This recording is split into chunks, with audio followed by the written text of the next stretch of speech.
tear strength testing of paper sample. And as you know, this is a very important quality in writing printing grade as well as in the packaging grades. Most of the paper grades, we are measuring the tear strength in paper industry.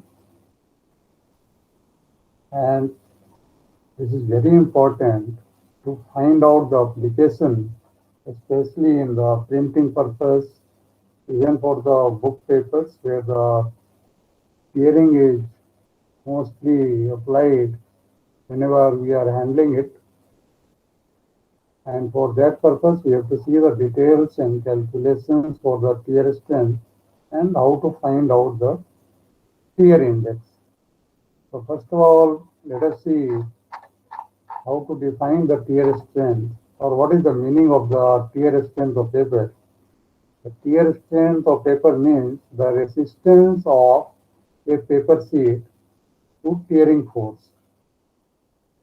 And this is measured by following the TAPIA standard, that is T414 OM98, internal tearing resistance of paper using the Elmendorf type method.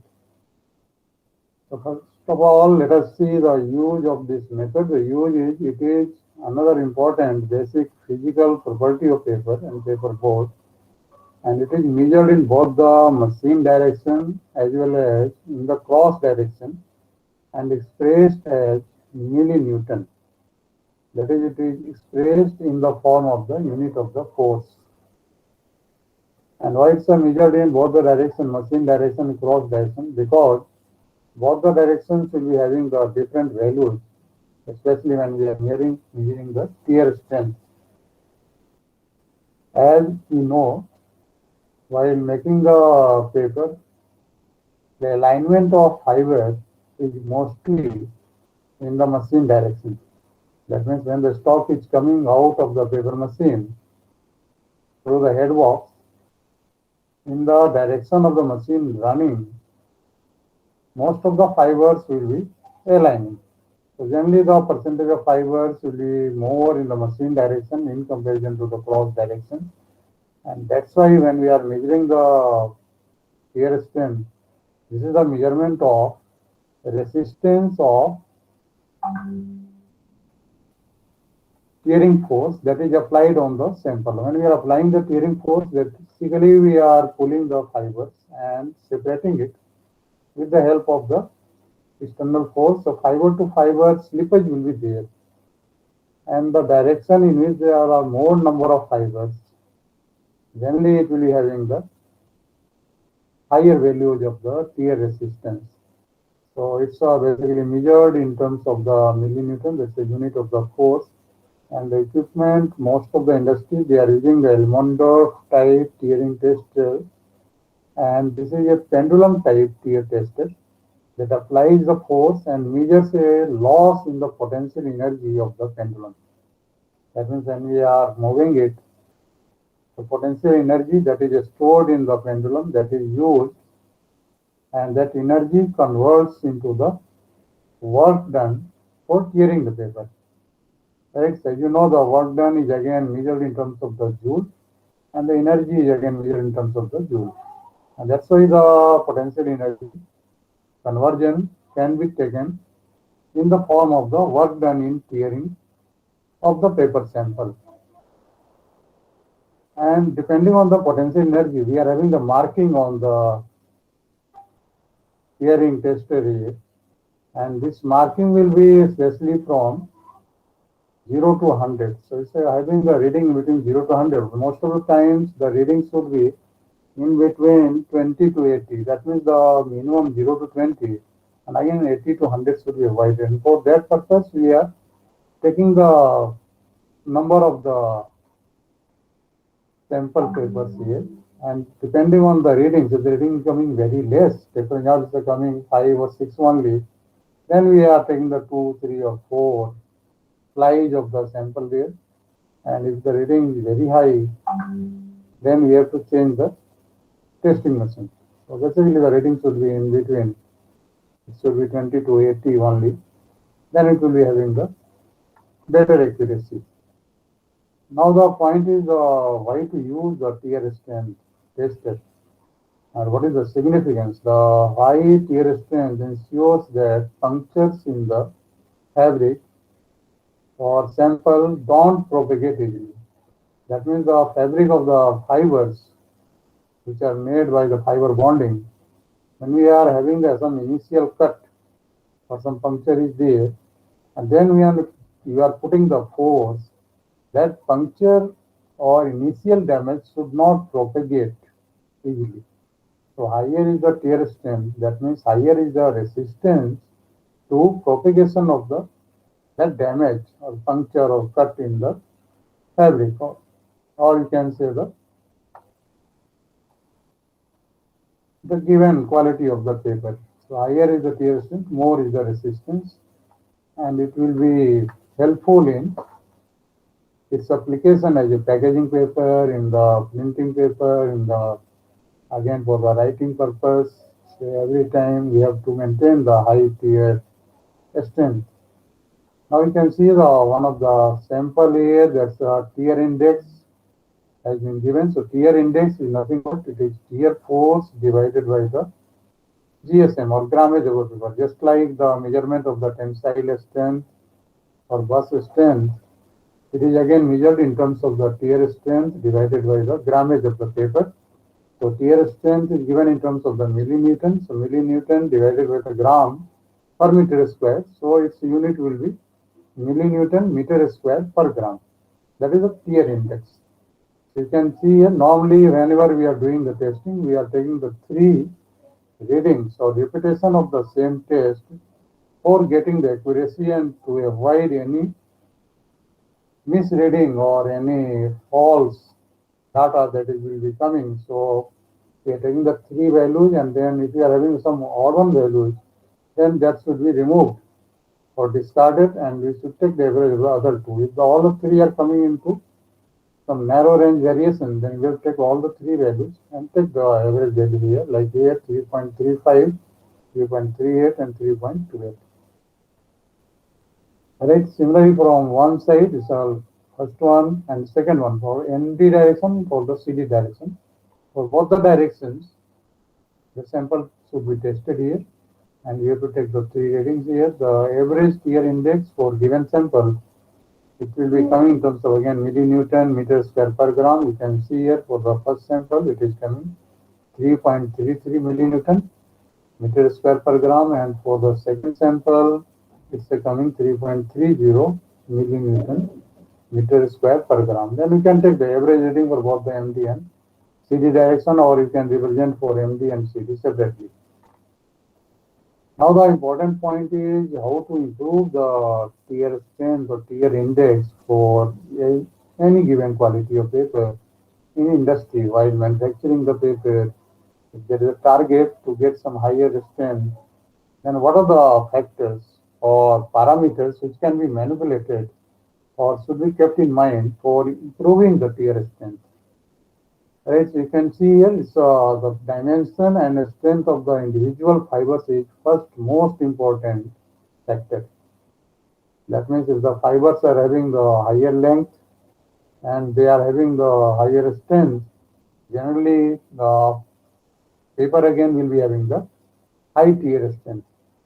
And that's why the fibers having the length more than 1.5 mm, especially which is coming from the softwood materials, they are having the higher tear values. So for making the paper like the craft grade for high strength packaging material, or even for the electrical grades of the paper, we are using the high length, or you can say the softwood fibers, because those fibers are having the higher length, generally Laponia pine or southern pines, they are having the length more than 2 to 2.2 millimeter. So above 2 mm, that's a very good fiber length. Whereas the hardwood materials will be having the fiber length only in between the 1 to 1.2 millimeter. So that's a difference. The softwoods are generally having the double fiber length in comparison to hardwood material, and they will be giving the very high tear strength. So for paper used in liquid packaging or for making the Tetra packs, generally we have to take the longer fibers, softwood material fibers, which are having the good fiber length, and that will give you the high tear strength. The another important point is the alignment in MD or CD direction.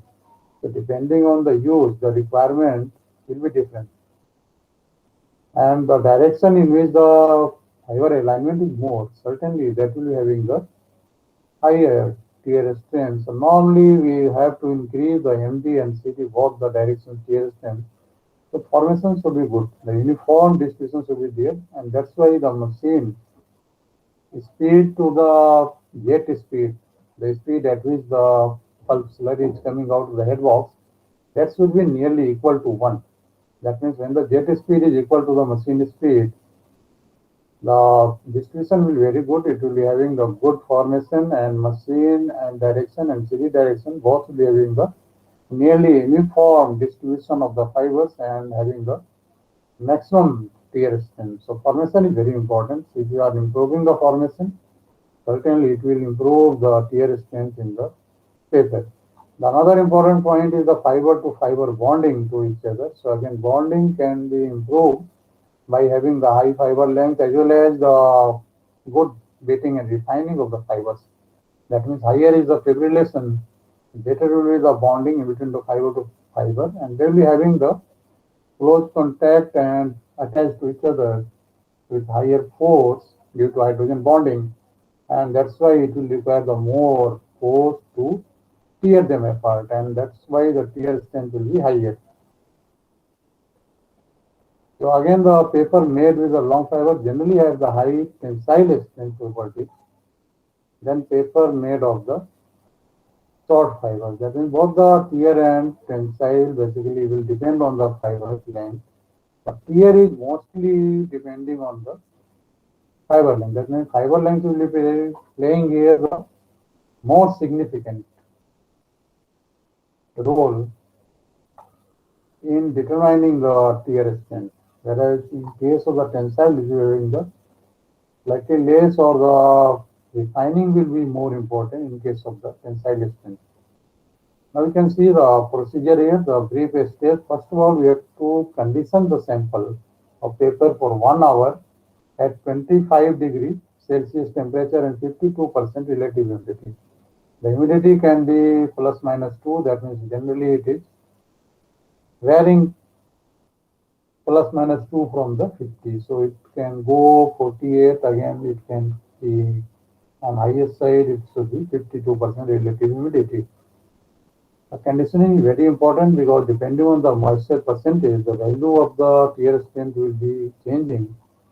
And this is basically happening mainly because the fiber to fiber bond, the hydrogen bonding, it is paper is having the tendency to absorb the moisture, and absorption moisture will be losing the strength property. And the second step will be then raise the pendulum of the tear tested to its initial position and set the pointer against its stop. So stopper is there, we are setting there, and then we place the specimen in the center. That means the test sample should be in the center of the both the clamps, and with the bottom edge carefully set against the stops, and the bottom should be touching the base plate there is made. That's why it will be having the clear cut tearing length, basically because the energy will be changing depending on the length by which the sample is torn apart. And make the initial knife cut. The initial knife cut is given there because we have to measure the force that is required to propagate the tearing or rupture there. That's why the initial cut is given there for knife. And then depress the pendulum. Stop quickly as far as it will go to release the pendulum. Then the fifth step will be hold down the stop when the tear is completed and catch the pendulum on the return swing without disturbing the position of the pointer. When the sample is torn apart, the pendulum is swinging, it's coming to the downward direction, and when it's swinging back, it's coming down, we have to catch the pendulum. So the reading should not be disturbed there. So as soon as the sample is torn apart and the needle will be reaching to the given mark depending on the energy consumed, so then we are catching it and holding there only. We make only one test per specimen and each specimen consisting of same number of the slides. So depending on the strength of the paper, we have to select the number of the fly. Fly means the single sheet. The sample which is being cut, we have to take the given number so that the reading should be in between the 20 to 80 mostly.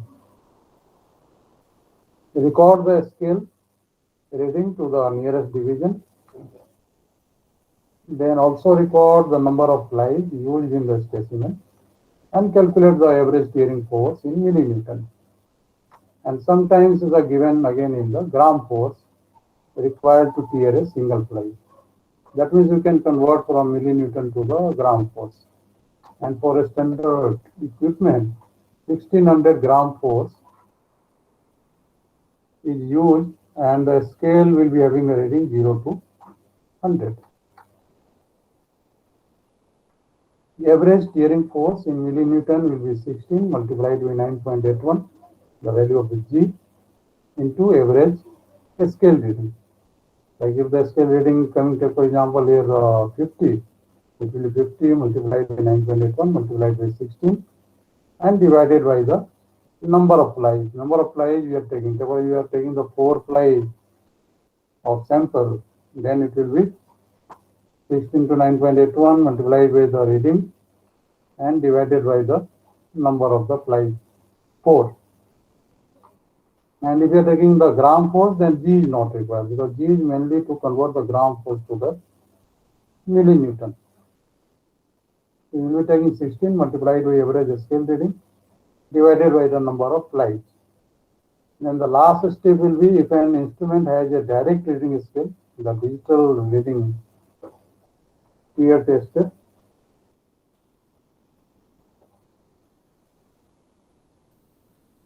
Then that directly gives the force per fly when the preset for the number of flies, and that is given in terms of the average tearing force in millinewton.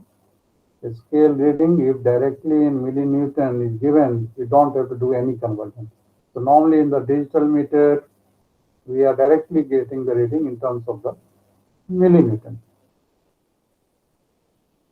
So this is the basically idea and the concept for measuring the tear strength and techniques or steps for improving the tear strength or tear index of the given quality of the paper.